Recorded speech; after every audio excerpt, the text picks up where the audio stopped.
me toca a mí el poder trabajar con ustedes.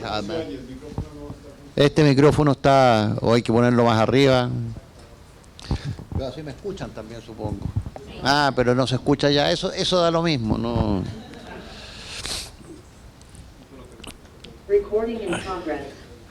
A ver, el tema principal es cómo tener un proceso eficaz de negociación, cómo tener un proceso eficaz de análisis de conflicto como la base para un proceso de negociación. Si no tenemos una perspectiva adecuada sobre el análisis del conflicto, no vamos a saber en la negociación. ¿Cuántos de ustedes negociaron hoy día en la mañana?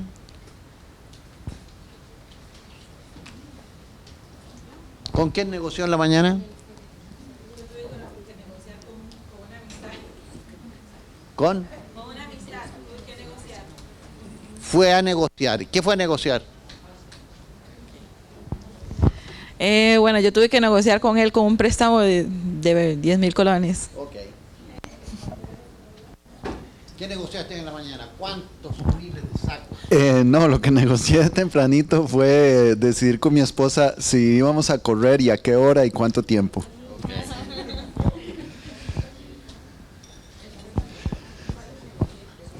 ¿Quién dice que no negoció hoy día?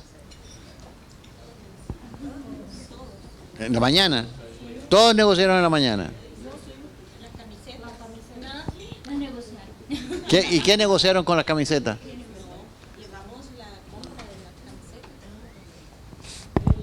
Pero antes que eso, tipo 6 de la mañana, ¿alguien negoció a las 6 de la mañana? ¿O a las 5:30 de la mañana? ¿Qué negoció con usted? Si dormía 5 minutos más o me levantaba. Ok. ¿Qué segunda negociación tuvo en la mañana? ¿Cómo? ¿Cuál otra? ¿Qué segunda negociación tuvo en la mañana después de decidir si voy a dormir 5 minutos más? Bueno, la siguiente decisión es que me pongo, me baño en ese momento. Es que cada decisión, ¿verdad? Negocio conmigo mismo, qué ropa me voy a poner, cómo me quiero ver, Claro. cómo quiero que me vean. Entonces, todo el tiempo pasamos negociando. ¿Cuál es la palabra clave en la negociación? ¿Perdón? Por favor. Gracias. Querer y dar, o sea, lo que uno quiere y lo que uno puede ofrecer. Pero ¿cuál es la palabra clave? ¿Qué es lo que define al final la negociación? Que todo el mundo quede bien, o sea, como que haya, si es en ambas partes, por ejemplo, o incluso con uno mismo, sí, que al final el resultado sea lo mejor y lo ideal. Algo. Está bien, pero eso no siempre se logra. Hay veces que se alcanza el acuerdo, otras veces que no, pero ¿qué es lo esencial en una negociación? Es que el resultado puede ser que no hay resultado. ¿Voluntad?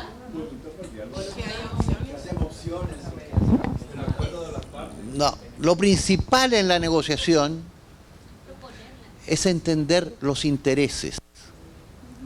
Si cuando yo negocio si duermo 5 minutos más o no, estoy negociando a ver qué es lo que tengo que hacer. Sí, puedo llegar a lo mejor un poquitito más. O si me pongo esta corbata es porque tiene un significado especial y eso hace que yo crea que me miran mejor. Entonces, en los 10.000 pesos que estaba negociando es el interés de conseguir que le presten o no los 10.000 pesos. Entonces, el tema está, si no me los prestan, ¿qué hago? Es lo que se denomina la mejor alternativa a un acuerdo negociado. La mejor alternativa es ir a lo mejor donde otra amiga y en vez de pedirle 10.000 le dice, ¿me prestas 5? Y conseguir a otra que les preste otros 5 para conseguir lo que se requiere. Entonces, siempre hay que mirar cuáles son los síntomas, las dificultades, cómo está esto, diagnosticar esto, cuál es la diferencia o lo que hay que resolver, cuáles son las fórmulas y cómo actuar. Entonces, Roger Fisher, que fue quien desarrolló, creó el Harvard Negotiation Project, plantea la primera pregunta: ¿qué es lo que está mal? Nosotros allá en el cuadro que ustedes hicieron ayer, tienen 3 o 4 cosas que no funcionan. Con Mauricio, ahora acaban de ver que hay un montón de cosas que no funcionan acá. Entonces, ¿cuáles son los síntomas, los problemas? Bueno, yo vi que, ¿cómo era la montaña perdida, la montaña negra, la montaña asesina? No tenía la información, vi la montaña asesina y genera una cantidad de síntomas desagradables o problemas que eso genera. Si hay una discusión sobre, si quieres anda, ay, se me olvidó tu nombre, anda que están ahí interesados en un par de cosas. Que es más importante que esta parte, después yo se la puedo explicar. ¿Ah? Exactamente. ¿Ah? Entonces, entender cuáles son las brechas que existen, cómo son las cosas, en fin. Lo segundo es tener un diagnóstico. Esto es, en la perspectiva de él, lo que está en la realidad. Esto es la perspectiva teórica. Estos son soluciones desde la perspectiva teórica y esto es lo que ocurre con las ideas específicas de acción. Y la manera más fácil de entender esto es con este esquema circular. Este esquema circular les recomiendo a todos que compren la Biblia de la negociación. Getting to Yes en inglés, obtenga el sí, cómo negociar sin ceder. Es un libro de los años 80, pero sigue siendo el tema fundamental. Entonces, este diagrama tiene una parte que es en el mundo real, en el mundo teórico, la definición del problema y acá está qué es lo que se puede hacer. Si ustedes vieron, porque lo vieron, mejor dicho, no necesitan, lo vieron, Una hora para la paz, el video que muestra, digamos, el proceso de paz con Oscar Arias. En la definición del problema, no había una definición del problema. Habían varias definiciones del problema. ¿Cuál era la definición del problema, de acuerdo a lo que también explicó Oscar, del problema centroamericano? ¿Cuál era la definición del problema? Desde la perspectiva de Estados Unidos. La declaración de los gobiernos comunistas como una amenaza presenta en la respuesta. La intromisión del comunismo soviético a través de la mano peluda de Cuba. ¿Cuál era la visión de Contadora? Pese a que Oscar la dio por muerta muy rápidamente, pero no fue tan rápida la muerte. Más bien de ahí surge el Grupo de Río y después surge otras cosas. Pero, ¿cuál era la mirada de Contadora? ¿Ustedes saben qué es lo que era Contadora?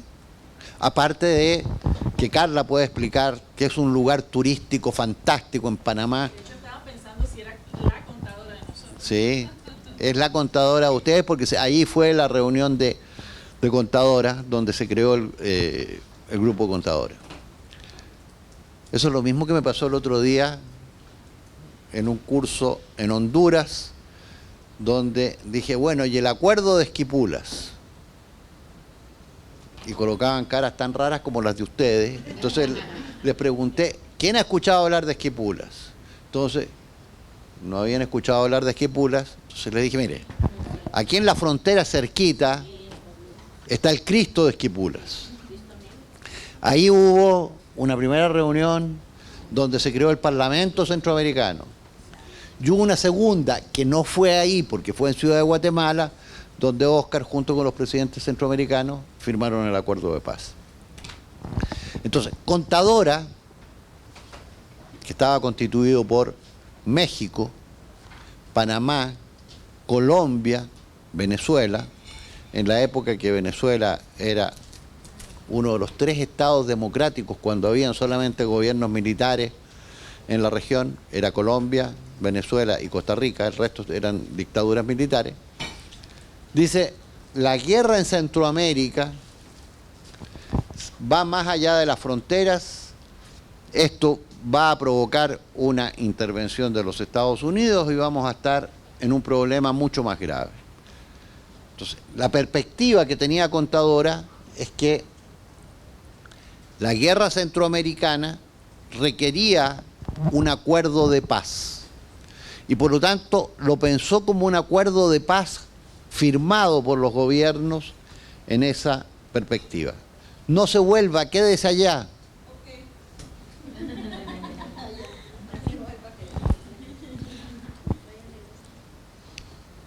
Y por lo tanto, lo que propuso fue un acta, las actas de Contadora, que son un acuerdo de paz interestatal, donde muchas de las cosas que después van a estar en el plan de Óscar, una de las principales, es el no uso del territorio de un Estado para atacar a otro. Eso tenía que ver básicamente con el uso de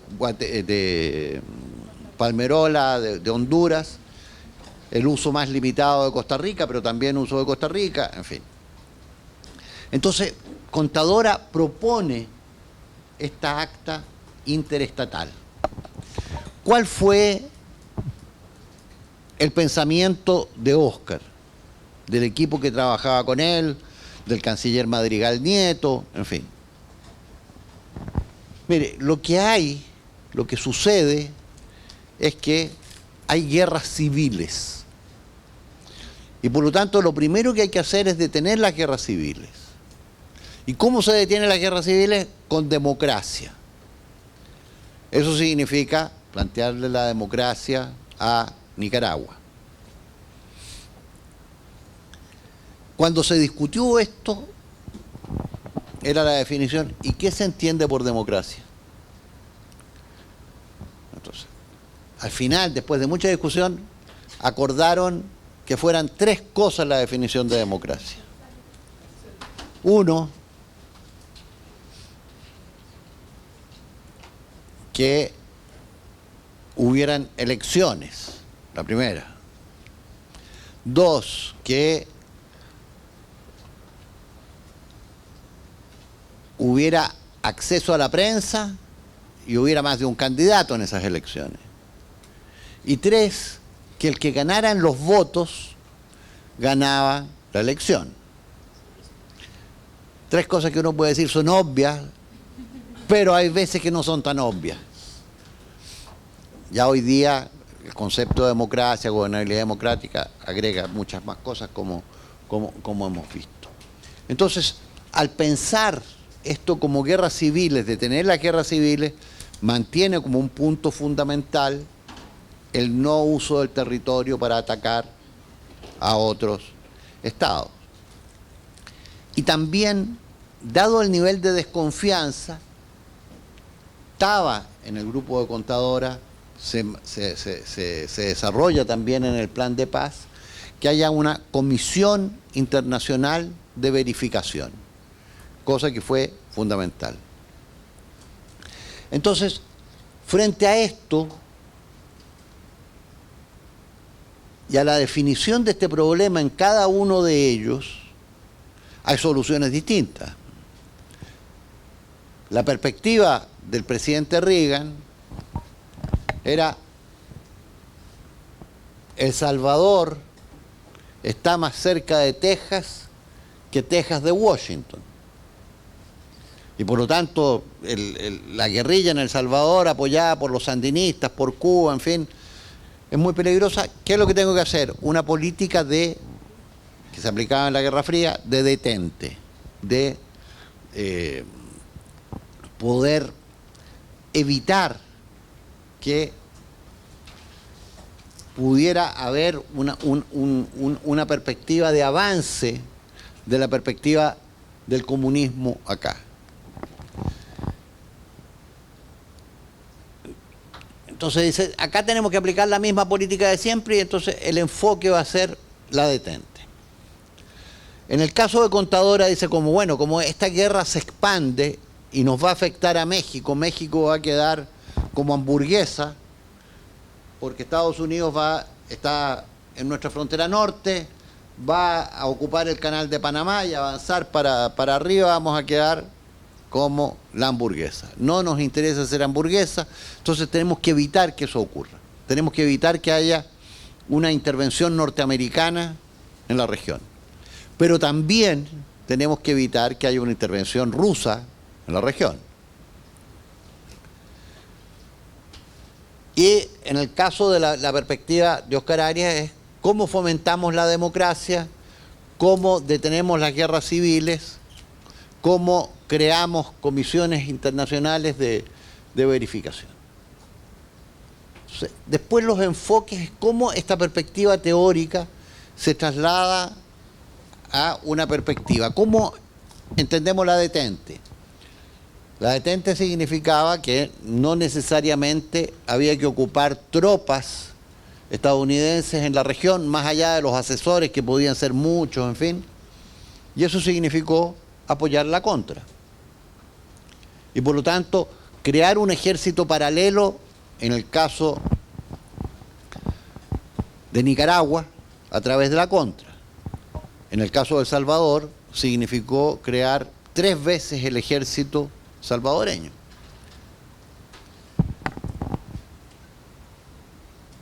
En el caso de Contadora, lo que les decía que es el acta de Contadora, que es un acuerdo internacional para funcionar en esto. Y para eso decía, incluso Europa está interesada en esto, Europa va a firmar el acuerdo sobre energía para, que bajen los precios de la energía, porque Europa lo que quiere es que Estados Unidos se concentre en Europa, no esté con la cabeza en Centroamérica y que pueda estar preocupado de dónde está el peligro del comunismo que es en Europa.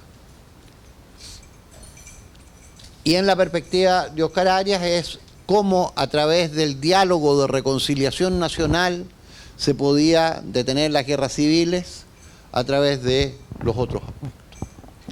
El tema más importante es cómo desde esta perspectiva de análisis teórico, de los enfoques o las perspectivas prácticas de qué cosas hacer, son las ideas de acción. ¿Cuál fue la idea de acción del presidente Reagan? En Washington, en una reunión, agarró una camiseta, se la puso, ¿y qué es lo que decía la camiseta? I am a contra tú. Yo también soy contra. Y esto que el presidente Arias dijo, comparó a la contra con los padres fundadores de los Estados Unidos. Pero todo eso se transformaba en la acción de la contra. Hay una película de Tom Cruise que refiere a toda la acción que permitió traer armas para la contra, que se trajeron primero desde Estados Unidos, que pasaron por Colombia, en Colombia entonces la droga volvió a subir y generó el corredor de la droga generado por la CIA. Fue el corredor más importante. Vale la pena que vean la película esa de Tom Cruise, además es muy entretenida. The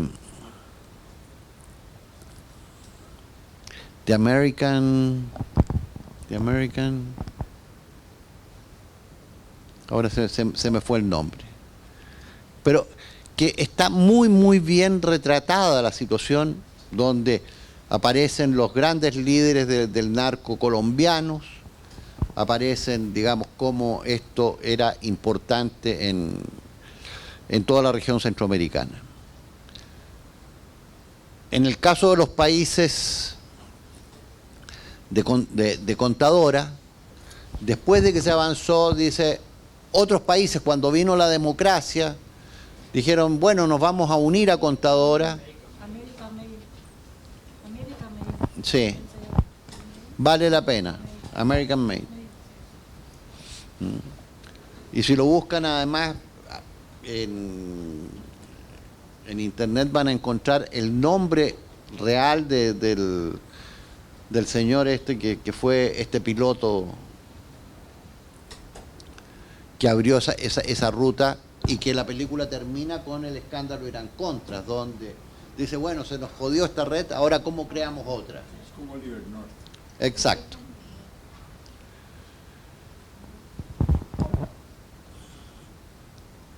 Entonces, cuando Contadora no pudo, trató de encontrar ayuda, y tuvo ayuda en el nuevo gobierno de Brasil, en el nuevo gobierno de Perú, en el nuevo gobierno de Argentina,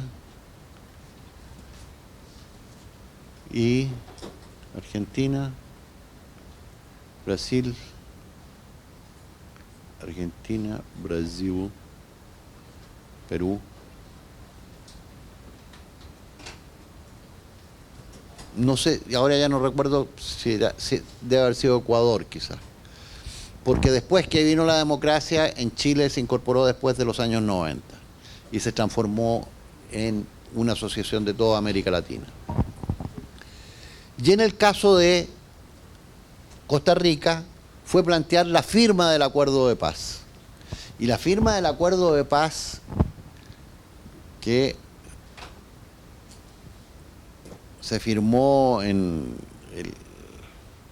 mi memoria está cada vez peor, en el 86, no, estoy pensando en el día, creo que es el 16 o el 15, no sé qué, pero el día anterior a la firma del acuerdo de paz, el presidente Azcona presentó otro proyecto de paz, basado en lo mismo, pero con el apoyo norteamericano, cambiando un par de cosas que hacía imposible llegar al acuerdo. Los presidentes en Guatemala tomaron la decisión que iban a seguir ahí hasta salir con un acuerdo, y al final el presidente Azcona retiró su proyecto, el Senado de Estados Unidos que estaba presionando también, y se firmó el acuerdo de paz que abrió ese espacio, que generó las elecciones en Nicaragua, donde se eligió a doña Violeta Chamorro. Después permitió abrir la negociación en el caso de Guatemala, en tercer término, y en segundo término abrir el espacio de diálogo para la negociación y la firma del acuerdo en El Salvador. Entonces ahora, si nosotros aplicamos esto, y aplicamos lo que le escuchamos a Mauricio, ¿cuál es el problema en la región centroamericana? El crimen organizado transnacional. Se le puede agregar que tiene vínculo con el tema de las maras. No sé si vieron, si no vieron también vale la pena que vean un videíto muy cortito que está en El País de España, de ayer o antes de ayer, sobre la ruptura de las tumbas en El Salvador de los mareros. Algunas de ellas estaban hechas un poco al estilo de los narcotraficantes mexicanos, grandes, en fin, pero en ellas aparecía MS esencialmente. Bueno, rompiendo todas las tumbas que tenían alguna marca. Y no sé si es el subsecretario de Justicia, el subsecretario de Policía, en fin, dice, no vamos a permitir que haya ni un grafiti que recuerde a las maras. una declaración significativa y que le puede pasar como a Xi Jinping con el COVID-0, que es una política muy difícil de poder desarrollar. Pero bueno, es parte de esto. Entonces, ya sabemos el tema del crimen organizado. ¿Cuál es el análisis que hay sobre el crimen organizado? ¿Qué es lo que diríamos sobre el crimen organizado? Ahí en los obstáculos ayer lo colocaban al menos en tres casos, pero corre para todo. ¿Cómo enfrentar el crimen organizado?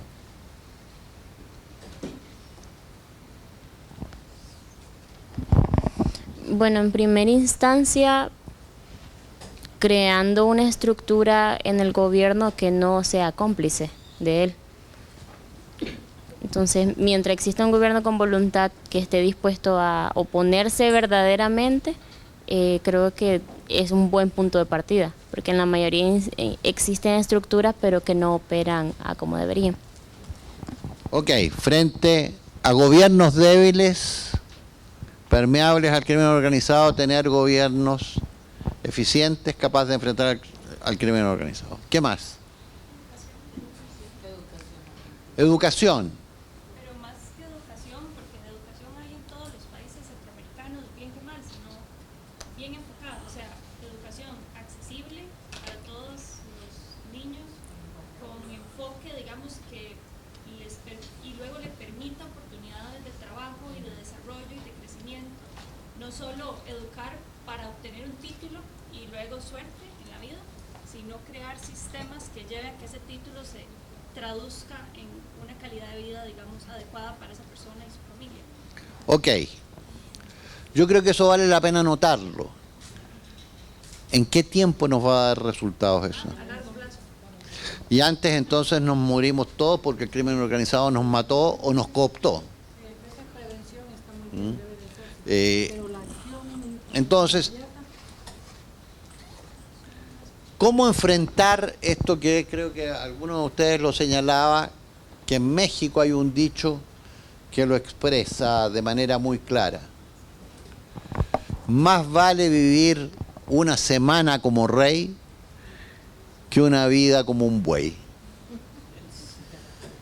Entonces, frente a esto, que creo que fuiste tú la que señalaba que ¿cuánto me van a pagar? 10.000 lempiras, que son ¿cuántos dólares eso?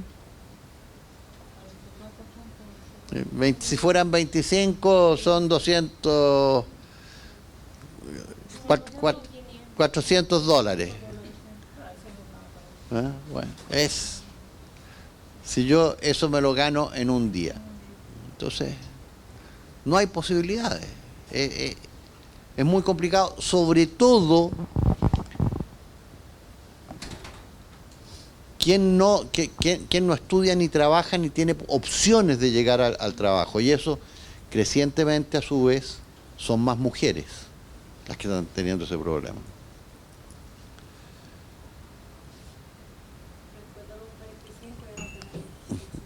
Entonces, es preguntarnos cómo encontrar esta perspectiva. Una vez que tenemos esto, para colocar el ejemplo que nos señalaba la doctora, la educación. La educación queda bien como un enfoque, vamos a mejorar la educación cívica, vamos a mejorar la educación técnica, en fin. Esa respuesta en acción significa tomar acciones hoy día mismo, supongamos que se aumenta el presupuesto, pero los resultados van a ser en el más largo plazo. Entonces, ¿cómo miramos algunas de las cosas que señalaba Mauricio? Control nacional territorial. Si el Estado no es capaz de controlar todo el territorio nacional, difícilmente va a poder controlar al crimen organizado. Eso en el caso de México es evidente, en el caso de Guatemala también, en el caso de Honduras también, bastante menos en el caso de Nicaragua. Yo creo que el sandinismo tiene más control nacional territorial. En Costa Rica lo está perdiendo, al menos en los puertos. En Panamá no sé cuánto en el control nacional territorial efectivo. Lo segundo es el tema que define al Estado, el control monopólico de la violencia. Y eso significa cómo se recupera el control por parte del Estado de la violencia. Y eso pasa por cómo evitar que las armas anden dando vuelta, que es el 90% de los asesinatos se ocurren con armas, digamos.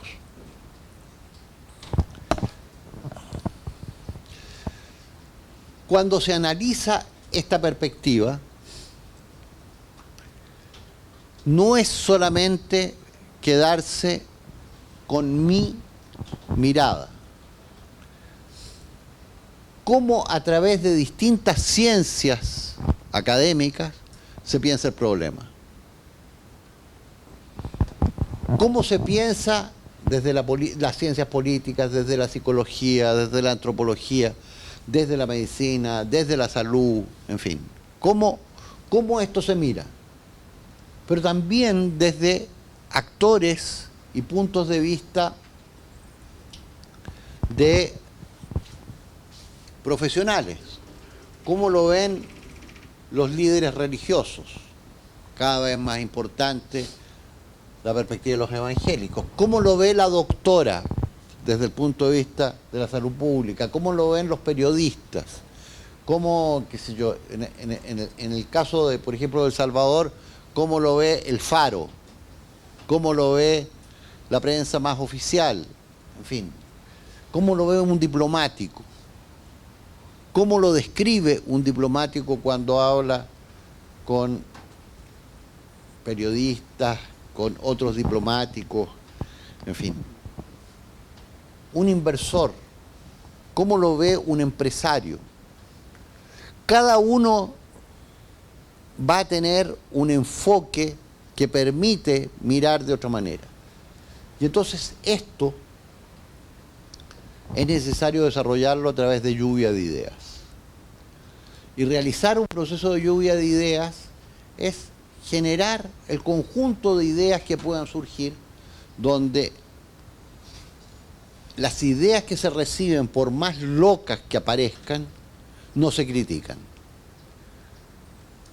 Se recogen, se miran, se analizan, se organizan. Después se ve cuáles son las que tienen más posibilidades de pasar al otro punto, que es llegar a la práctica para poder avanzar en esa perspectiva. ¿Qué es lo que nos caracteriza hoy día en la región? No solamente la región centroamericana. Estamos caracterizados por la crisis. La crisis es lo que define a la región. Los viejos desafíos son evidentes, los tenemos ahí, en fin, pero los nuevos, el impacto de la guerra en Ucrania, el impacto del cambio climático, el impacto de la ruta de la migración, son temas nuevos que afectan los viejos desafíos, la pobreza, la inequidad, la discriminación. Segundo, hay cambios en relación a la política y los conocimientos científicos. Lo que yo señalaba ayer rápidamente, que hay avances en todos los ámbitos, pero ¿cuál es la innovación para la paz? Y resulta que tenemos avances en la ciencia, en la carrera espacial, ni que hablar en la carrera de armamentos. ¿Y cuál es el avance en la paz? La inteligencia artificial. Bueno, la inteligencia artificial sirve particularmente para la prevención. Muestra los rostros, puede reconocer la voz, pero también sirve para la represión, para generar autoritarismo. Está toda la discusión de cuánto se ocupa una cosa mínima, que es un bello animal llamado Pegaso, para interceptar comunicaciones telefónicas. Pero bueno, todo lleno de cámaras en todos lados, en fin, lo que lo que tú contabas, que las cámaras mostraban quién había robado, en fin, pero al final es cómo se ocupa toda esa perspectiva. Tenemos una crisis del multilateralismo. Se pasó más de un año sin que hubiera secretario del SICA. Finalmente se llegó a un acuerdo, hoy día está el SICA, pero como les planteaba, hay problemas con las discrepancias ideológicas en Centroamérica, inhiben que haya posiciones comunes frente a la guerra, frente a Asia, frente a otros aspectos. Menor peso de las instituciones globales, esto es básicamente pensar en Naciones Unidas. Pero no solamente en Naciones Unidas, en la Corte Penal Internacional. No hay respuestas cooperativas ni solidarias en la región. Y eso es un tema tremendamente complejo. ¿Y cuáles son las tendencias profundas que están marcando la emergencia de nuevas cosas para la región? Más pobreza, más hambre, más desnutrición, más proteccionismo, más nacionalismo, desglobalización, tensiones comerciales, autoritarismo, descrédito democrático, influencia en la gobernabilidad por la debilidad estatal, tensiones tecnológicas, la competencia por el 5G, China con Huawei y Estados Unidos que lo bloquea. Lo que decía José, los cambios urbanos, los cambios en la demografía. Entonces, este conjunto de cosas es necesario mirarlas para poder enfrentar las crisis. Y se trata de tener nuevos enfoques. ¿Qué es lo que hace que sea una situación de crisis? Primero, que hay un alto riesgo involucrado. Porque si no hay riesgo involucrado, o sea, se supone que el tiempo para tomar una decisión es corto, con escasa información. Entonces está en un callejón sin salida. Hay una alta incertidumbre. Pocas o estrechas opciones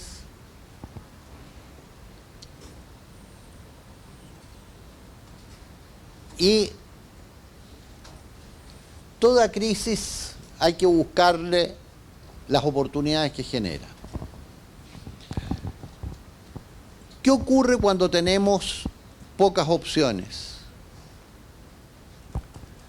Nos enfrentamos a un callejón sin salida. Pero si tenemos 2, 3, 4 opciones, ¿estamos en una crisis?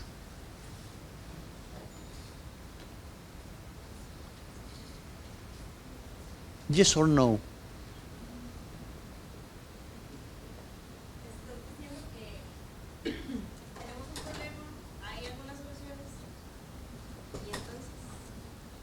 Si estás en una crisis o no, cuando hay 2, 3, 4 opciones.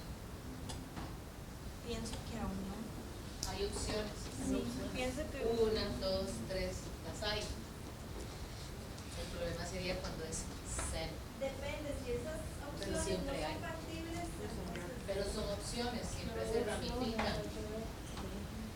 Por lo menos hay que tener opciones siempre. Tener más opciones también es un problema, está la paradoja de la elección, que entre más opciones salen, más difícil elegir una sola, y es un problema también grande. Está bien, pero si no tienes opciones, no sabes cómo resolver el problema,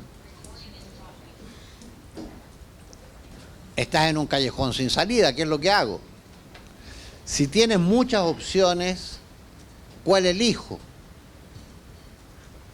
La respuesta es el que satisfaga mejor mis intereses. Si hay 5 que satisfacen bien mis intereses, es cómo hago para ampliar mis intereses para ver cuál es la que mejor satisface el ideal. Pero si no tengo opciones, voy a estar en una crisis. Por lo tanto, en todo proceso de negociación, para no estar en la duda de este caballero, es cómo generamos las opciones. Entonces, uno puede partir por acá. ¿Cómo se resuelven los problemas? Usando la fuerza o la amenaza de la fuerza. O haces esto o te voy a dar, o te voy a acusar, o te voy a poner en internet, o voy a... Coacción. Exacto. Segundo, cediendo. Ok, me hago un lado. Esa sería la opción, pero no es factible para mí. ¿Perdón? Sino, por ejemplo, que haya opciones, pero no cumplen lo que yo quiero, necesito. Entonces, cedo a esa opción. No necesariamente puedes no ceder. Tú puedes, si estás sin opciones, decir, sí, mire, si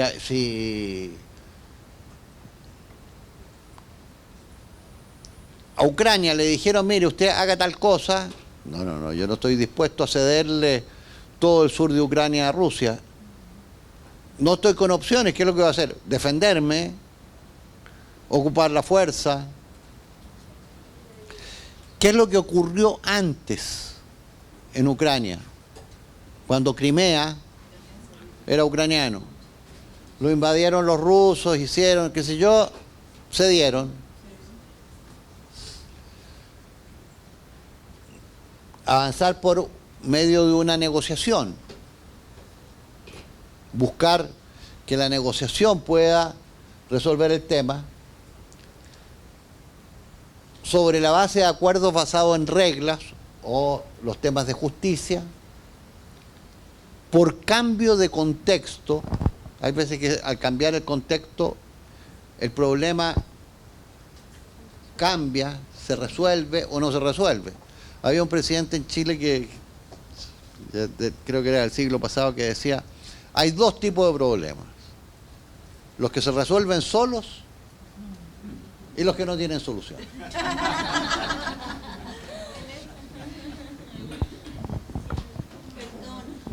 ¿y qué pasa con el atraso? El atraso, Por ejemplo, si estamos en una negociación, usted no quiere ceder, yo no quiero ceder,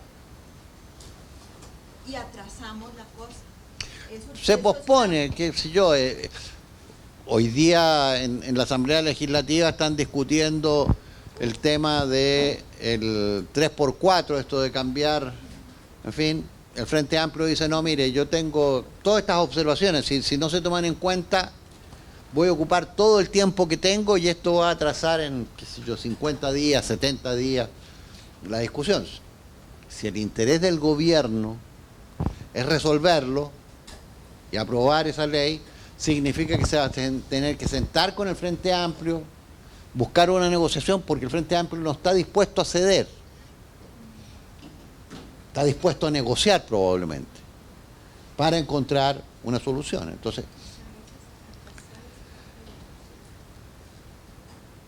volviendo a los chinos, el ideograma chino de crisis es el mismo ideograma que de oportunidad. Entonces, toda crisis es oportunidad. Se peleó el novio con usted. Qué tristeza, en fin. Si le da vuelta, bueno, tengo oportunidad, a lo mejor voy a encontrar un novio que valga la pena, porque este no valía la pena. Hoy día me llegó un texto interesante a propósito de esto.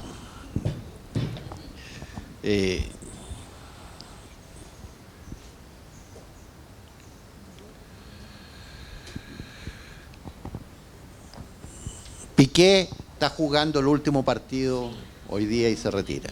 Entonces dice, si Piqué y Shakira, que viajaban por todo el mundo, cayeron en la monotonía, imagínate tú y yo que solo vamos al automercado. ¿Ah? ¿Ah? La pandemia nos dio muchas oportunidades. Exacto. Bueno. Francisco, ¿qué era lo del cambio de contexto? Era como una de las formas de encontrar negociación. No, que cambia las reglas de la negociación. Por ejemplo, Rusia invade, significa que la posibilidad de negociación, la posibilidad de ceder o lo que estaba, cambió de contexto porque ahora hay guerra. Y entonces, si yo quería negociar mi ingreso a la Unión Europea, estaba dispuesto a desmilitarizarme, a no entrar en la OTAN, pero Rusia me invade, cambió el contexto. Ahora lo que quiero es, primero, tener el apoyo de la OTAN, ojalá ingresar a la OTAN y ingresar a la Unión Europea. Si lo piensas, no para Ucrania, para los otros países, para los países del Báltico, Dinamarca, Suecia, en fin, que entraron a la OTAN, que no eran miembros de la OTAN, cambió el contexto. Y ocurre esto. Es como igual el cambio de contexto como cuando ya se realiza una huelga. O sea, se supone que hay una previa supuesta negociación, por ejemplo, aquí en Costa Rica, con, digamos, en mi área, ¿verdad?, en educación, cuando ya se agotó todas las supuestas vías entre gobierno y sindicatos, ¿verdad?, que son los que representan a la mayoría de educadores, y el contexto cambia, hay una huelga, porque ya no se llega a eso, ¿verdad? Entonces se decidió como por lo peor, porque entonces ya no va a afectar solo a educación en ese momento, ya afecta a todo el país, afecta a movilidad, afecta a negocios, afecta a emprendimientos, bancas, de todo. Está bien, pero ahí cambia el contexto, pero depende de la evaluación de los actores que impulsan si cambia el contexto de manera favorable o desfavorable. Previo a la pandemia, si mal no recuerdo, hubo una huelga grande de maestros que cambió el contexto, pero fue malo para los huelguistas. No, para todo el mundo, pero digamos, pero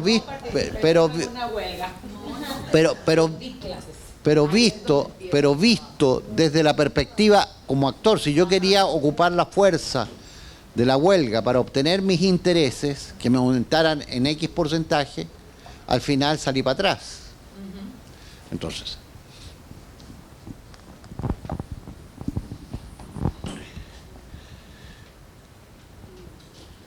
parte esencial para enfrentar esto es el tema de confianza. Si no hay confianza es muy difícil. La forma de crear confianza es creando confianza. Y eso tiene que ver con lo que decían las abuelas. Obras son amores y no buenas razones. Entonces, eso significa que, ¿qué es lo que es la confianza? ¿Cómo evaluamos la confianza?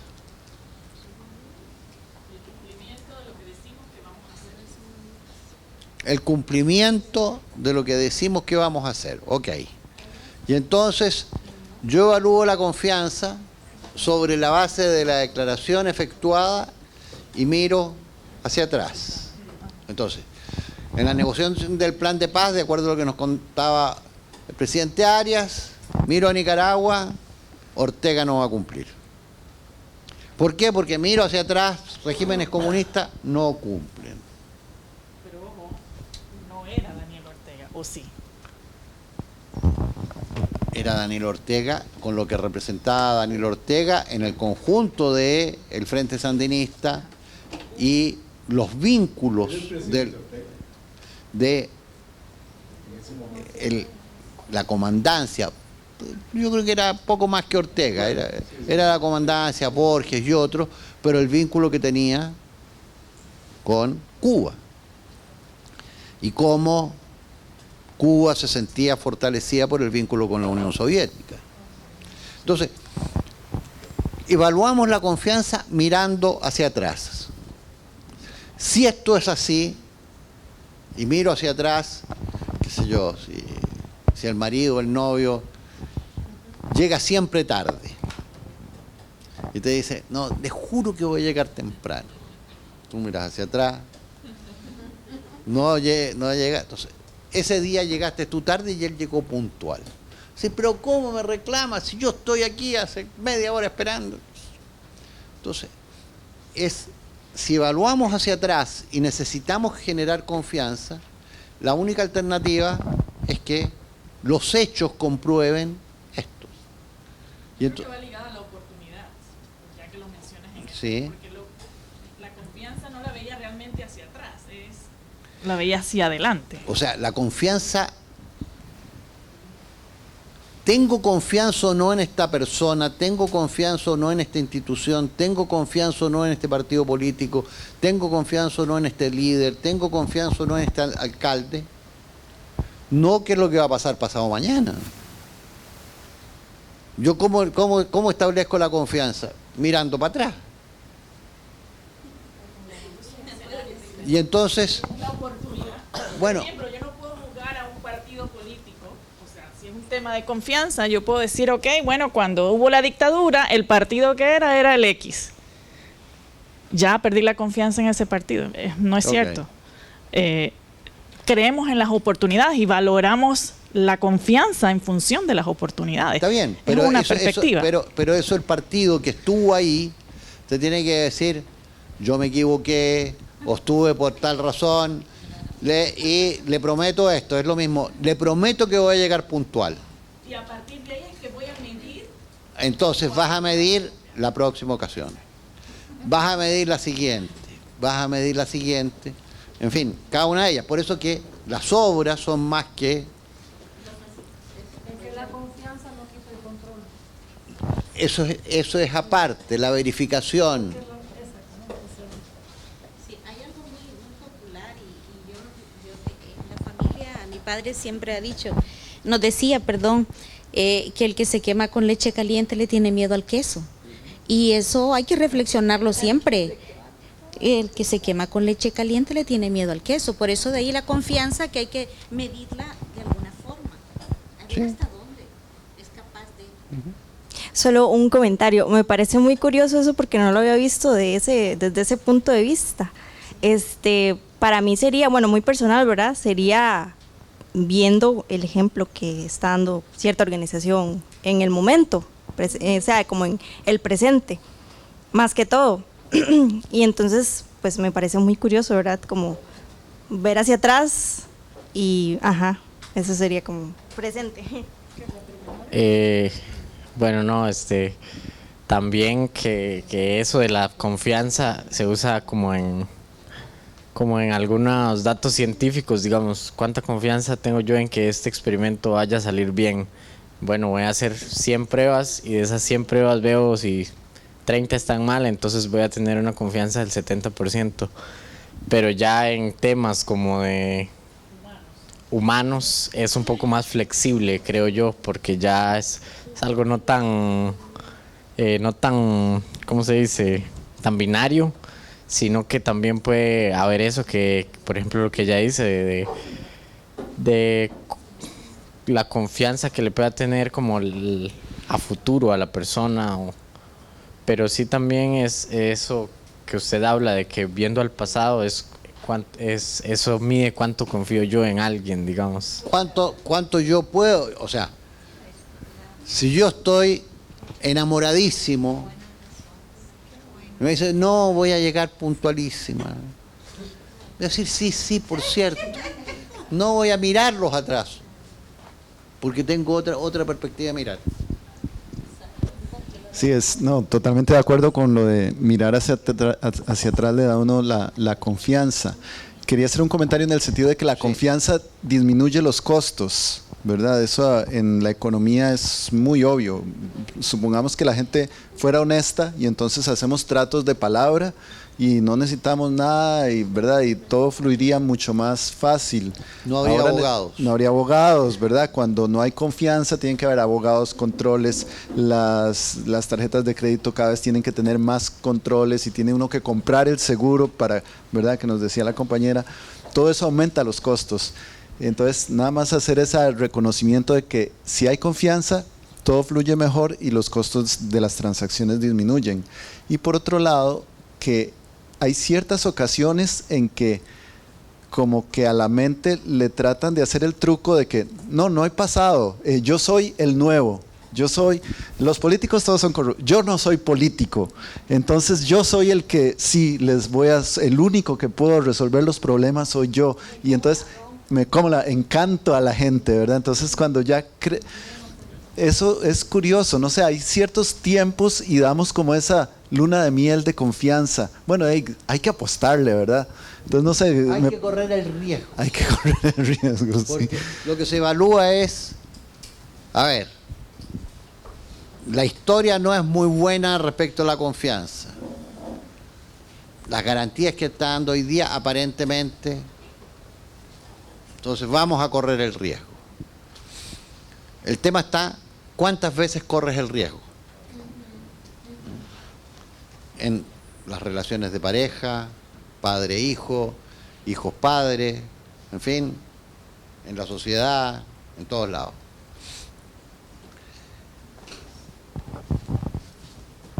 Más desconfianza significa menos cooperación, lo que tú señalas, digamos, los costos de transacción aumentan.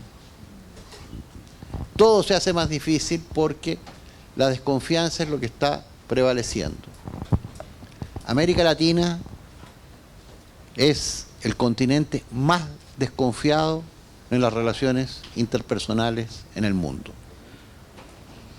Si yo he preguntado cuántos confían en el vecino, lo primero va a ser que no conozco al vecino. Entonces, lo segundo es este tema que todas las amenazas hoy día son globales. Entonces, frente a esto, yo soy nuevo, no soy político, voy a resolver los problemas. ¿Cuántos de los problemas que dice que va a resolver en una municipalidad, a través de una diputación o un presidente, dependen del contexto de la municipalidad, del país? Porque cambia el contexto global y no hay posibilidades de acción para ello.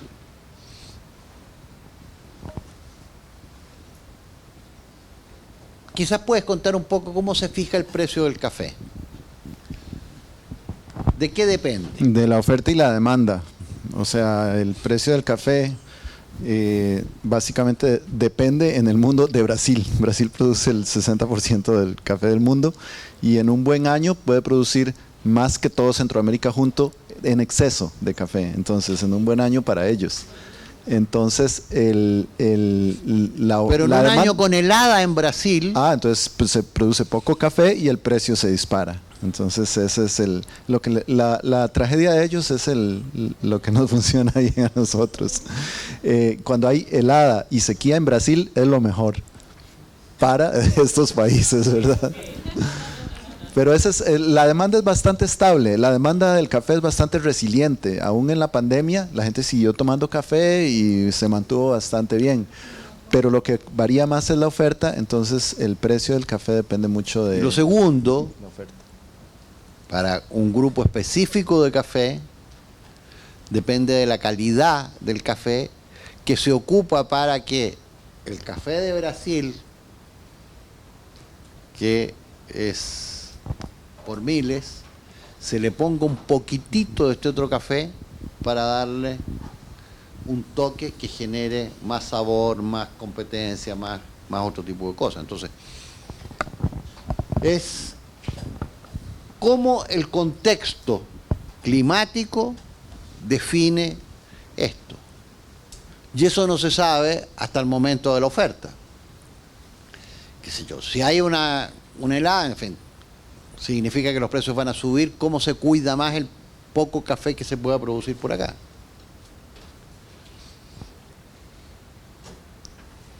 La cooperación crea confianza. Sin confianza no hay paz. Esto hoy día que estamos a 60 años, como les dije en la inauguración, de la crisis de los misiles. Si tienen interés en la crisis de los misiles, vean la película de Kevin Costner, 13 Days, 13 días, que refleja el diálogo entre Estados Unidos y Rusia y la negociación que ahí estuvo implicada. Estamos de nuevo en el umbral de la posibilidad de una guerra atómica. Y los norcoreanos están tratando de empujar el tema allá. ¿Para qué? ¿Para qué hace esto Norcorea? Para ver si los americanos le vuelven a dar bola. Trump les dio demasiada bola. En fin, si Estados Unidos no le da bola a Corea del Norte, lo que ocurre es que siguen funcionando todas las sanciones. Lo que Corea quiere es que Estados Unidos le diga, a ver, bueno, paremos esto. Y que Corea le diga, sí, pero está bien, paramos esto, pero usted tiene que levantarme las sanciones a la importación de alimentos, tiene que levantarme las sanciones a el acceso a cierta tecnología, tiene que levantar. Como eso no ocurre hoy día, trata de decir, yo estoy aquí, mire, yo estoy aquí, yo estoy aquí. Un error de cálculo de esos puede significar que caiga un misil, puede no necesariamente ser atómico, sobre Japón, sobre Corea del Sur, en fin. La guerra en Europa muestra esto de manera evidente. ¿Cuáles son los desafíos que requieren acción multilateral? Hoy día no hay ningún Estado, ni uno, ni China, ni Estados Unidos, ni la Unión Europea en su conjunto, ni los tres juntos, ni el G2, ni el G3, ni el G20 son capaces de resolver por sí mismos el cambio climático. Aquí la única forma de resolver el cambio climático es con el G-todos. Y eso es esencial. Las pandemias ocurre lo mismo, las nuevas guerras, los estados fallidos, la desinformación, los impactos de la inteligencia artificial. Sobre los estados fallidos es el tema que Mauricio señalaba, estados frágiles. Estados frágiles con gobiernos débiles. El ejemplo más dramático hoy día en la región es Haití. Hubo un magnicidio, un estado frágil que casi se desmorona y un gobierno débil que no es capaz de reponerse, y hoy día no hay gobierno y son la pandilla A que controla una parte, la pandilla B que controla otra parte, la pandilla C que controla el puerto, que negocian entre ellos qué cosas pueden ocurrir. La degradación ambiental es más o menos lo mismo. La pandemia de la violencia en nuestra región, que significan esto que señalaba tanto José como Adriana, que tenemos altas tasas de homicidio y tenemos un problema esencial en la urbanización con las principales ciudades como las ciudades más violentas, el crimen organizado, ciudades fallidas, noticias falsas, robotización y armas autónomas. ¿Por qué es importante el multilateralismo? Porque si no, estados pequeños no son escuchados en el sistema internacional. Hoy día, en la nación de Costa Rica, había una noticia que supongo que para los costarricenses debe ser una noticia preocupante, pero probablemente no la van a mirar con un grado de preocupación muy grande. Que Costa Rica no logrará superar ni llegar a los 6 millones de habitantes. ¿Por qué? Porque las mujeres no están teniendo, qué sé yo, si tienen hoy día 1.6 hijos, no se llegará a los 6 millones de habitantes. ¿Por qué ese dato es preocupante? Bueno, al menos según yo, las ciudades están sobrepobladas en Costa Rica. Por ejemplo, San José, la gran área metropolitana está sobrepoblada. ¿Por qué crees que yo pienso eso? Yo tal vez le pueda decir. Espere, deje que el joven, don Gerardo, deje que el joven piense un segundo. Según yo, usted podría pensar eso porque la población joven está disminuyendo y en algún momento va a llegar a haber mucha población adulta, digamos, a población adulta mayor. Entonces la población joven va a disminuir mucho. Pero con respecto, por ejemplo, a la sobrepoblación y a la calidad de vida de las personas, creería yo que entre más sea la capital o la gran área metropolitana, entre más poblada esté, menor calidad de vida tienen las personas que viven ahí. Eso es estrictamente así. Ajá. El tema está, ¿quién va a cuidar a su abuelo? ¿Quién se va a hacer cargo cuando, otra discusión que es esta cosa del ROP, que es régimen obligatorio de pensión, que no alcance para tener jubilaciones dignas?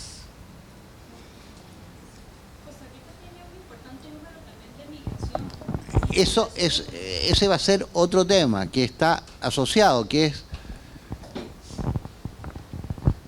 si no hay población para mantener el nivel de trabajo, conocimiento, porque hoy día tienes población joven. ¿Cuánto de esa población joven, de acuerdo a lo que veíamos, tiene acceso a Internet? ¿Cuántos tienen acceso a educación para trabajar en los nuevos negocios? En fin. Si eso no lo cubre hoy día, y hoy día probablemente el 10% de la población en Costa Rica es de origen nicaragüense. ¿Cuántas familias van a querer tener a una persona nicaragüense en su casa para que cuide al abuelo o la abuela? Ya no va a ser para cuidar a los niños chicos, porque para eso no van a ver. Entonces, si Costa Rica no sigue creciendo en población, ¿cuánta atracción de migración va a ser interesante para venir a Costa Rica? Entonces,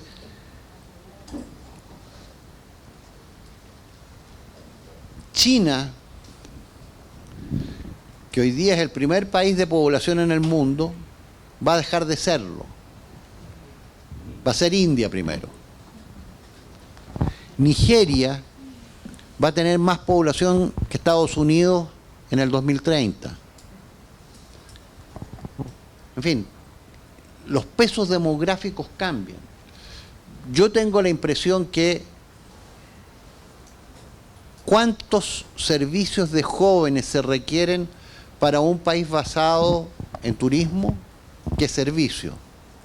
¿Cuántos jóvenes se requieren con capacidades de acción intelectuales, manuales, para todo lo que son los aparatos tecnológicos de la industria farmacéutica, que es una de las principales cosas que está haciendo Costa Rica, o de los aparatos médicos? Entonces, el tema de qué incentivos se ponen para que pueda haber más población, era lo que Juan Carlos decía. En Europa vamos a darle por cada niño nacido una beca, vamos a darle tal cosa. En Chile en un momento se decía que los bebés venían con una baguette debajo del brazo, porque Es una bendición. no solamente es una bendición por la alegría.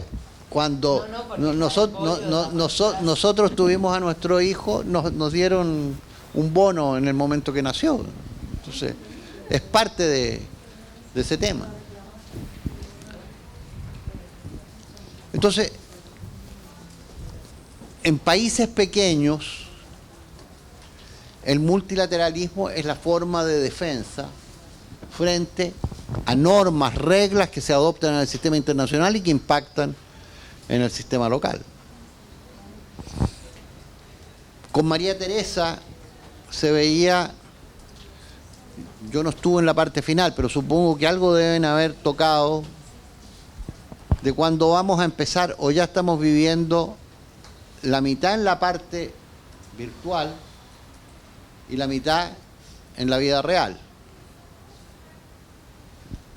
Cuando estoy en la mitad de la virtualidad, donde yo voy a tener una identidad que yo defino, USMA va a estar en graves problemas para poder definir la transversalidad, cómo se toca en la virtualidad y cuánto de eso se toca en el ámbito real.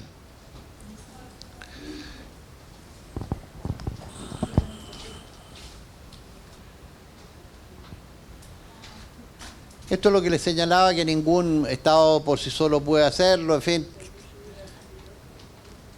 Y creo que esto es lo fundamental, sobre todo para personas como ustedes. Es cómo definimos nuevos mapas conceptuales. Porque los mapas heredados de la Guerra Fría no nos sirven. Los mapas heredados nos confunden. Necesitamos tener nuevos paradigmas, donde este paradigma del poder militar duro, después de ver lo de Irak, después de ver lo de Afganistán, después de ver lo que le está pasando a Rusia en Ucrania, no termina de resolver el uso de la fuerza. Es necesario el poder suave. ¿Qué tipo de poder suave para cada una de las perspectivas? Hoy día el conocimiento se multiplica y se multiplica cada segundo. Pero el conocimiento está fraccionado. Más allá de entrar y que probablemente Internet nos entrega todas las respuestas, buenas y malas. Bueno, hay que meterse en la dark web para saber si hay más respuestas que no conocemos, qué sé yo. Pero el conocimiento está fraccionado. ¿Cómo logramos generar una perspectiva para poder interpretar, cohesionar la información que pueda darnos una perspectiva entendible? No sabemos bien sobre los nuevos y viejos actores. Eso tiene que ver, de nuevo, con los temas de confianza. Si no tenemos confianza en los viejos actores, en los nuevos, ¿qué tipo de confianza o cómo podemos generar confianza o no confianza al respecto?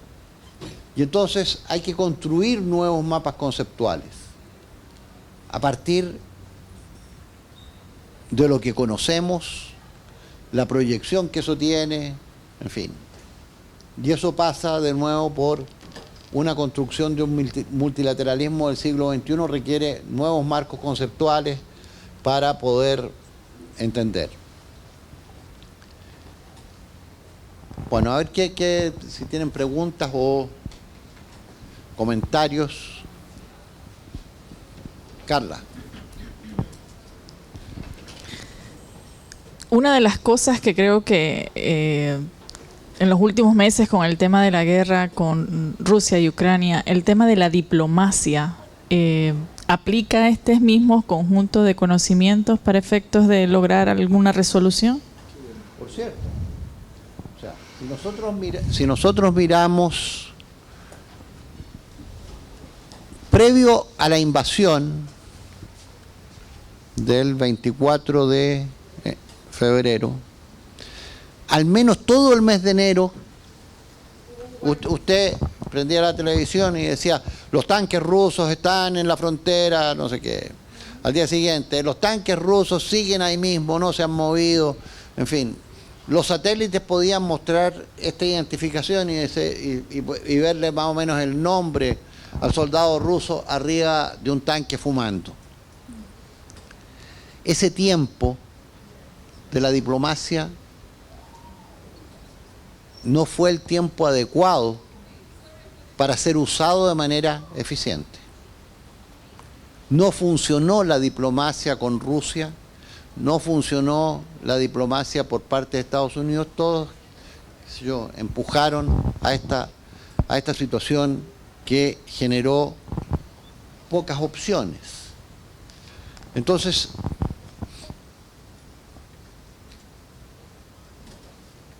de alguna manera se pensaba que de la Pax Romana se pasaba a la Pax Inglesa, a la Pax norteamericana y que íbamos a ir a la Pax Electrónica. La Pax Electrónica no funcionó pese a tener toda la información. Y al final Rusia pensó que iba a hacer un paseo, se equivocó, tuvo un mal análisis, en fin, y generó esta situación. La diplomacia empezó a funcionar tarde. Creo que esto que se señala que no hay un liderazgo global por la paz. El que mostró en ese momento Naciones Unidas fue débil, porque estaba presionado por el conjunto de los actores. Que un actor como Rusia jalara el mantel es muy complicado, sobre todo siendo una potencia atómica. Después empezó a funcionar y permitió llegar a un acuerdo para poder sacar los granos de Ucrania. Naciones Unidas, Turquía, Rusia y Ucrania. Hace 4 días atrás se rompió el acuerdo porque hubo unos drones, Rusia le echó la culpa a Inglaterra, le echó la culpa a Rumania, pero se echó para atrás ahora de nuevo. Permiten eso porque si es que no, el hambre en África va a generar una situación humanitaria tremenda. La guerra en algún momento van 10 meses. Nadie pensaba que iba a estar 10 meses en esta guerra. En algún momento tendrán que decir basta. ¿Por qué? Porque se produce el hastío con la guerra. Porque hastío, ¿qué es?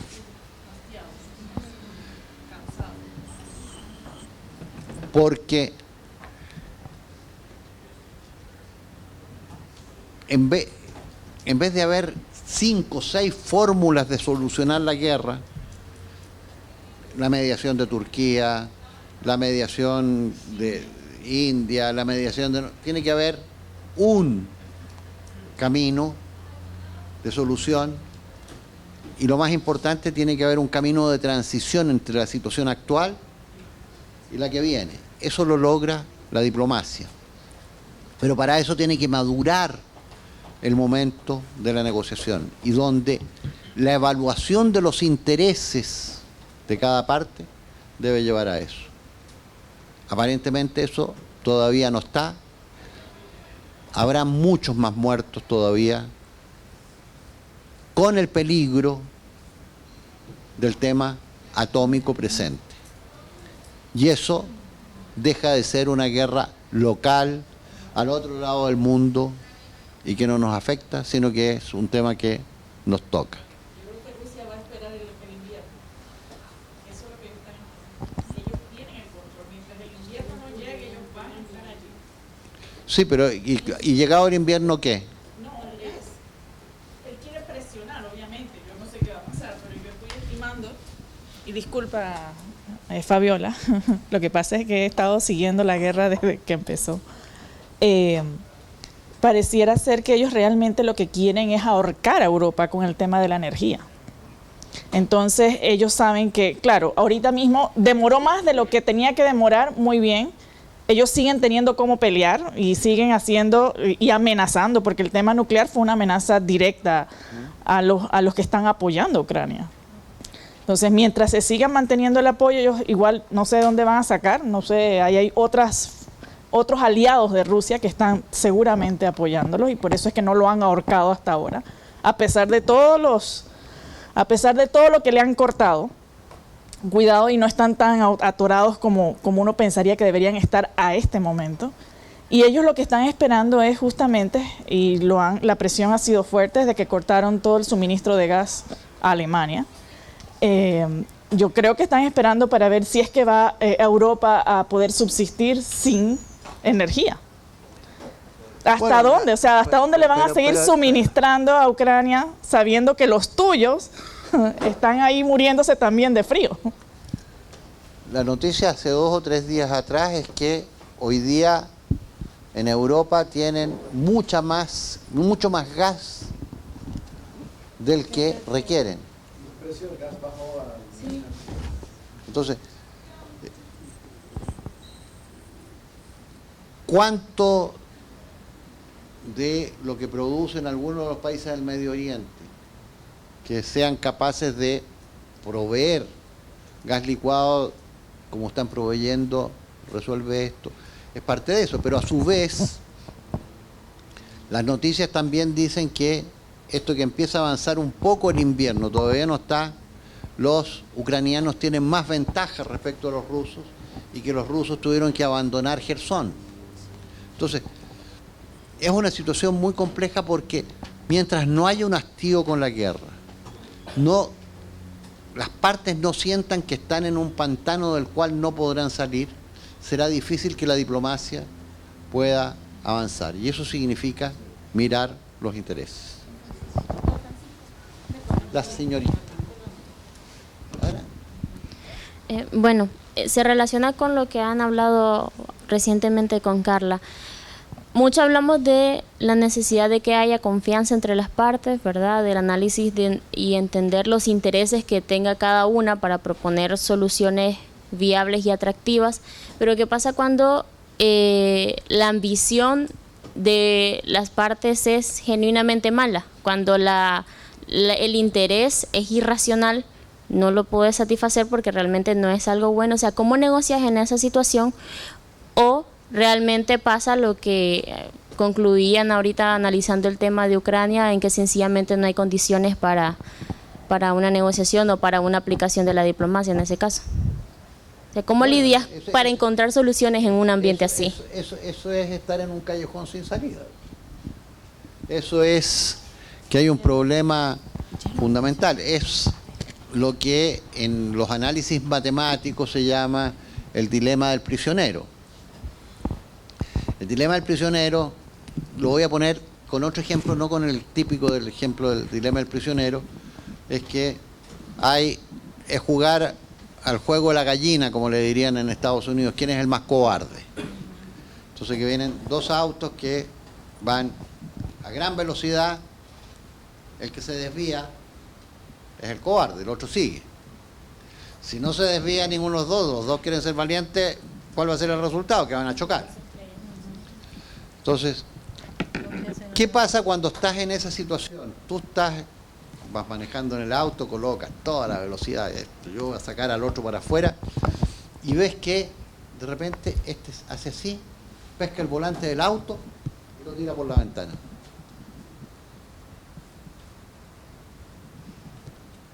¿Qué es lo que te dice eso? Que no se va a desviar. Entonces la única opción es que yo me desvíe. Entonces tú no sabes si tenía un volante debajo, en fin. Entre otras cosas hay escasa información. El juego irracional siempre está presente. Es irracional ocupar un arma atómica táctica porque eso no hace cambiar el escenario de la guerra, hace cambiar el contexto mundial.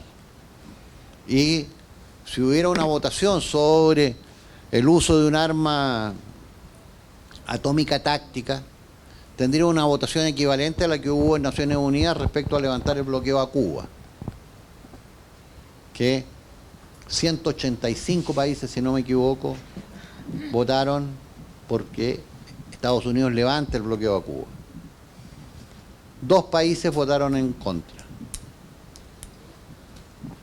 Estados Unidos e Israel. 2 países se abstuvieron. Ucrania y no recuerdo cuál es el otro.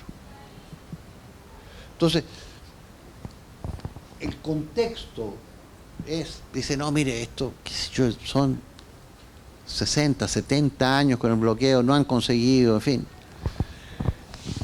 Uno puede pensar que es una política irracional que no da resultados, porque Estados Unidos, a partir de lo que fue la crisis de los misiles, se comprometió a no invadir Cuba. Entonces, es cómo resolverlo. La irracionalidad es parte de lo que está presente. Es lo mismo que en un remate. Si tú te obsesionas con que ese cuadro es el que me gusta y otro dice lo mismo, pagarán millones de dólares por el cuadro.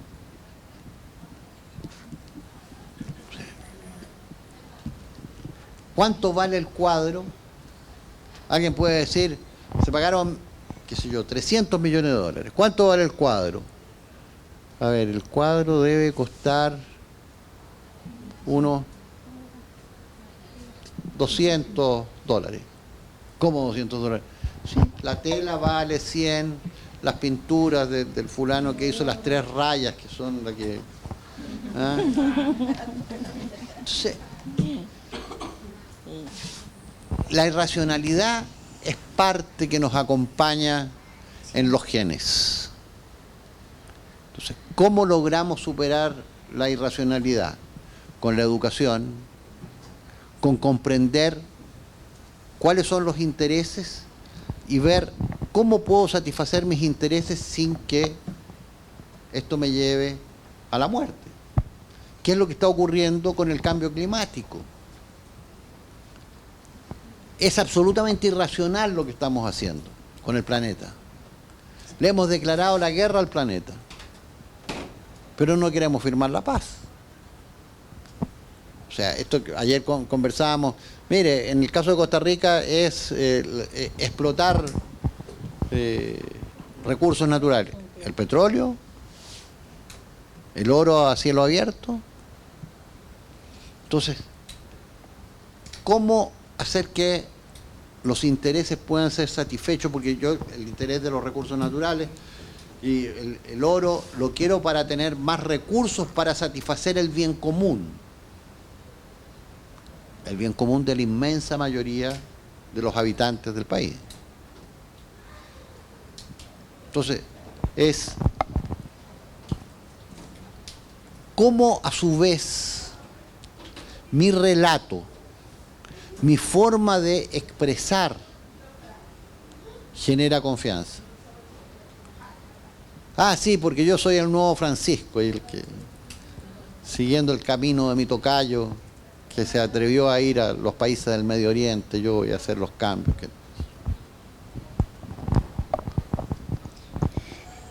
Doctor Francisco, es difícil comprender esos grandes cambios, sobre todo cuando las personas no pueden entrar en esa negociación, ¿verdad?, de paz, de convivir.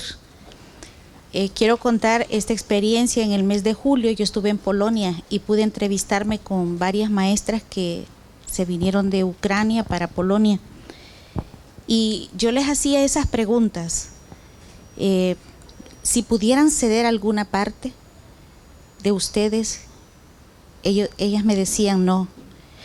Nos separamos como familias, para entrar en resistencia. Dejamos nuestros esposos, nuestros hijos allá. Las mujeres y los niños estamos acá. Y estamos dispuestos a todo, porque siempre hemos cedido nosotros y ellos nos han engañado. De hecho, me sorprendía cuando en varios lugares allá en Polonia, muchas personas queriendo hacer conciencia a los rusos que podrían vivir allí, decía: Putin, no pongas las manos sobre Ucrania. Y pregunté a estudiantes ucranianos allí en la Universidad de Cilicia y les preguntaba: ¿ustedes podrían volver a su país aún sabiendo que está esa crisis? Y ellos dicen que van a volver a su país y van a construir ese país. ¿Tú tenías expectativas de que hubiera una respuesta distinta? Quería conversar y quería conocer un poco más de la realidad.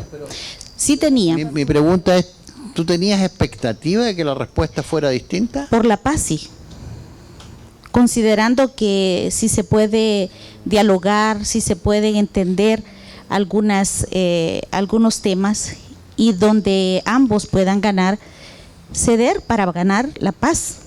Yo esperaba eso, pero igual por su familia, porque al otro lado de esa frontera están sus esposos, sus hijos, y pensaba en mi hijo, tiene 22 años.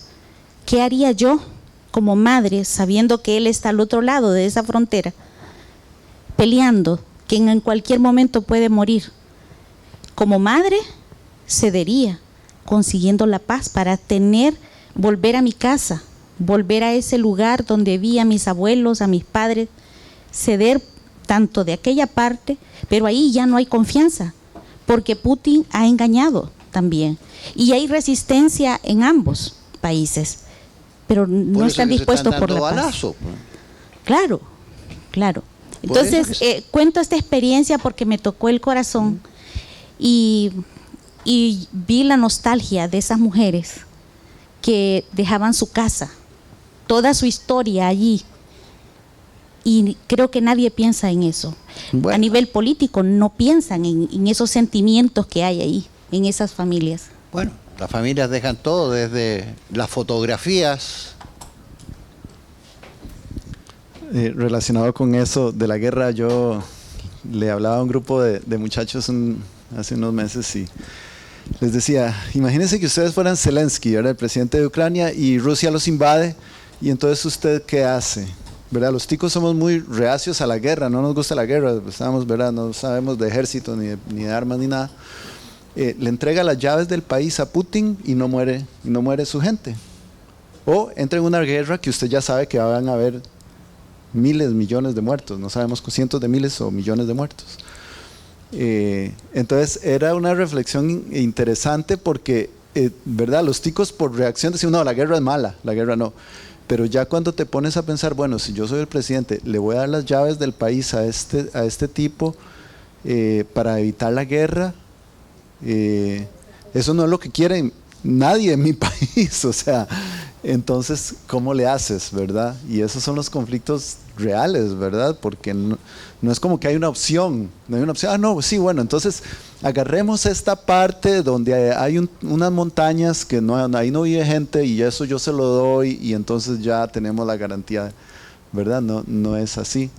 Pero la reflexión era para meditar en eso, en que, o sea, los conflictos son, como bien dices, porque hay unos intereses y entonces, ¿cuáles son? Mi interés, el interés de los ucranianos es conservar su país, tener un país.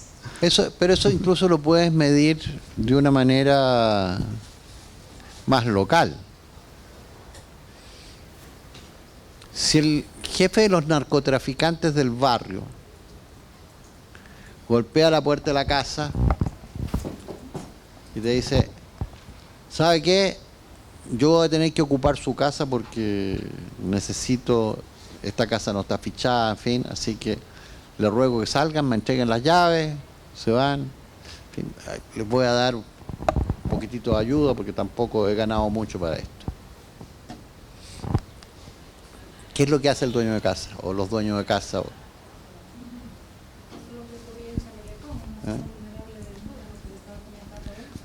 ¿Te paras y te vas? ¿O Es que allá ni te pagan ni nada, lo que te dicen es solo tiene 24 horas y desocupa esta casa. entonces, se bueno, tiene que ir. A ver, en se las va. 24 horas, ¿qué es lo que haces? Recogerlo poquito y se va. O, a lo mejor, si tienes confianza con el vecino, hablar con el vecino. Si tienes confianza No, ya no. con que puedes hablarle al Estado para que el Estado me respalde, vas a hacer eso. Si no, vas a decir, bueno, mire, aquí están las llaves y me voy. Eso se hace lastimosamente. Entonces, lastimosamente eso se hace porque no puede ir ni del vecino, porque el vecino va a ser cómplice también, entonces va a morir. A ver, ¿y qué interés estás defendiendo ahí? Nada, mi vida nada más. Ok. Mi vida. Nada más. Nada más No, la vida. nada más la vida. Esa pequeña cosa, nada Sí. más. Mi vida, es nada la más. vida. ¿Eh? Es la vida. Mi sí. vida, nada más. Claro, ¿Eh? tengo que retirarme. ¿Está bien? Es la retirada, sí. Cedo, en fin, porque estoy defendiendo mi vida. Yo no Así sé es. si al salir de mi casa me cayó un rayo en la cabeza y se acabó mi vida. Eso Pues yo sí, no lo se sé. sabe. Pero sí lo que sé es que si a las 24 horas no estoy, ese señor va a venir con un AK y me va a Es sacar que así volando. sucedía, entonces la gente ya tenía el miedo y tenía que entregar. ¿Qué más?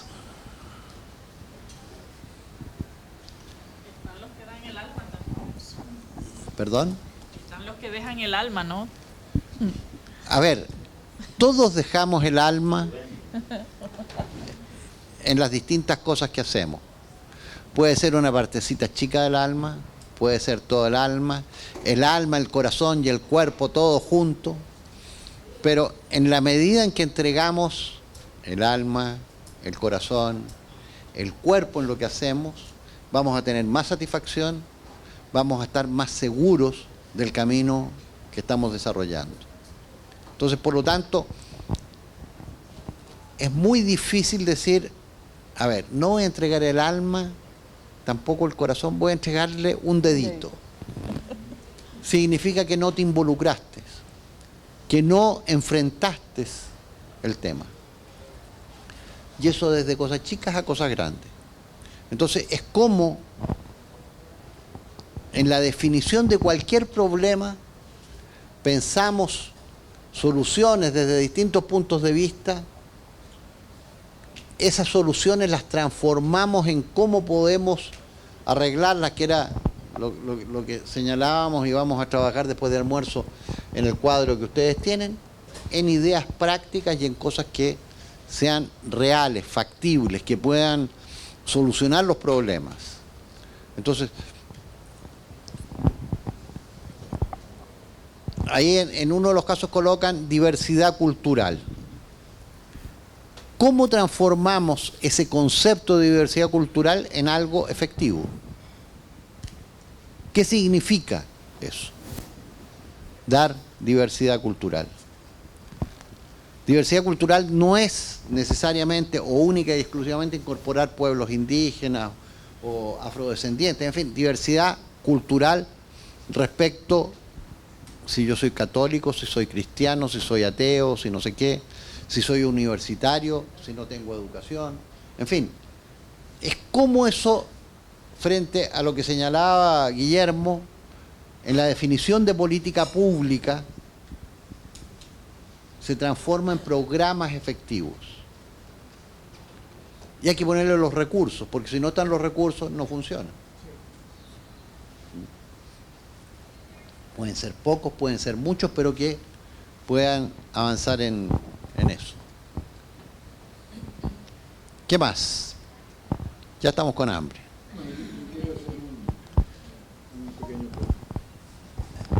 Claro, yo le confiero una parte importante al origen de los conflictos, ¿verdad?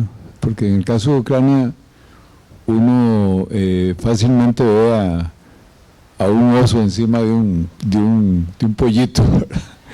Sí, así es como uno se imagina la cosa.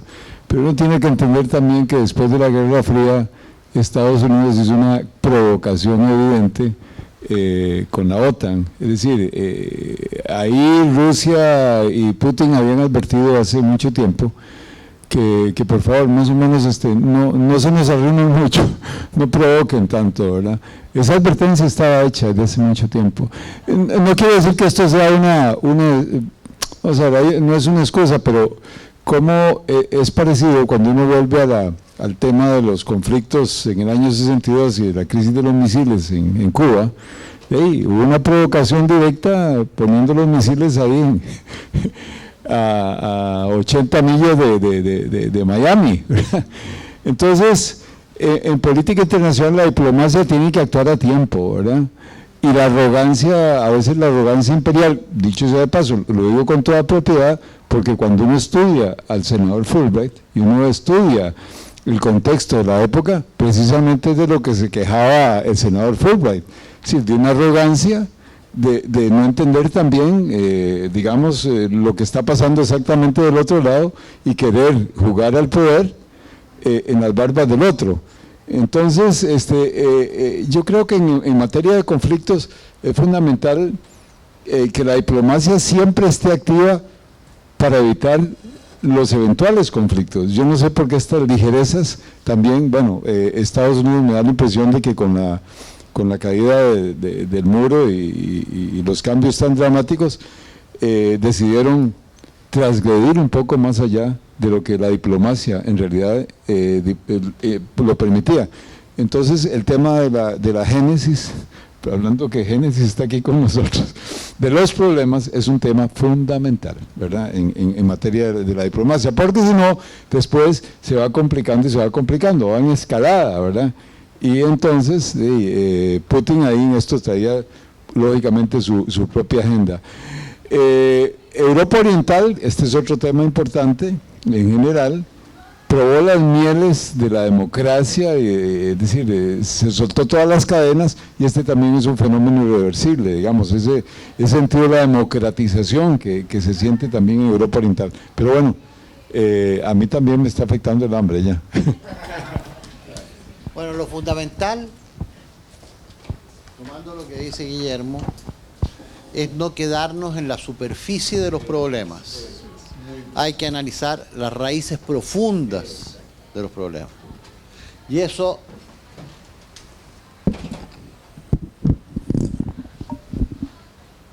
significa mirar la perspectiva de la historia, de la antropología, la sociología, la visión de los negocios, los temas éticos, los conocimientos científicos, cómo la geografía o el clima, como lo colocaban esta mañana, afecta o toma toda esta perspectiva. Vamos a seguir después de almuerzo, donde van a volver a trabajar ustedes un poco con lo que han escuchado y vamos a volver a tomar lo que señalaron para ahora pensarlo de manera distinta. Así que muy buen almuerzo. Gracias, Francisco.